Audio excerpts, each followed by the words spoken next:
तो आज की वीडियो में एनसीईआरटी प्रश्न के बारे में जानेंगे। कीट पीड़कों, इसको पेस्ट या इंसेक्ट कहेंगे, यानी जो कीटों को मारने का काम करते हैं उसी को कीट पीड़क कहते हैं। तो अब वो केमिकल है जो उन्हीं को के प्रबंधन के लिए जैव नियंत्रण विधि के पीछे क्या पारिस्थितिक सिद्धांत है। मतलब अगर हमको किसी फसल को बचाना है, कीट पतंगों को मारना है, तो या तो वहाँ पर हम केमिकल का छिड़काव कर दें, इससे वो मर जाएंगे।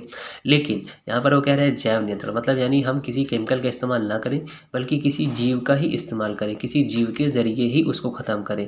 तो इससे क्या होगा, जो हानिकारक केमिकल है वो फसलों में जाएगा, तो उस फसल को इंसान भी खाता है तो उसके अंदर भी वो चीज़ें चली जाएंगी।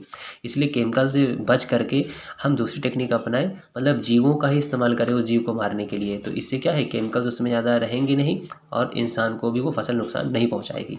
तो इसको कैसे मैनेज किया गया है, आगे इसके बारे में जानते हैं। तो कीट पीड़कों के प्रबंधन के लिए अपनाए गए जैव नियंत्रण उपाय परभक्षी की शिकार समष्टि नियमन की योग्यता पर आधारित पारिस्थितिकी सिद्धांत है। तो यानी कि हमको कीटों को रोकना है, उसको मैनेज करना है, तो उसके लिए परभक्षी यानी शिकार वाली प्रक्रिया, यानी किसी दूसरे जीव के जरिए उसका शिकार करवा दें, उसको ख़त्म करा दें।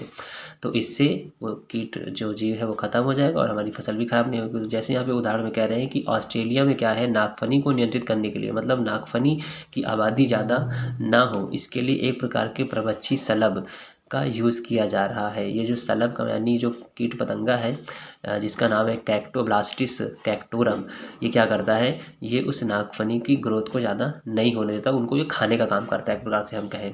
तो किसी भी खरपतवार को भी ख़त्म करने के लिए किसान तमाम केमिकल का यूज़ करते हैं, तो खरपतवार को भी ख़त्म करने के लिए हम इस तरह से कीटों का जीवों का उपयोग करके उस खरपतवार को भी ख़त्म कर सकते हैं।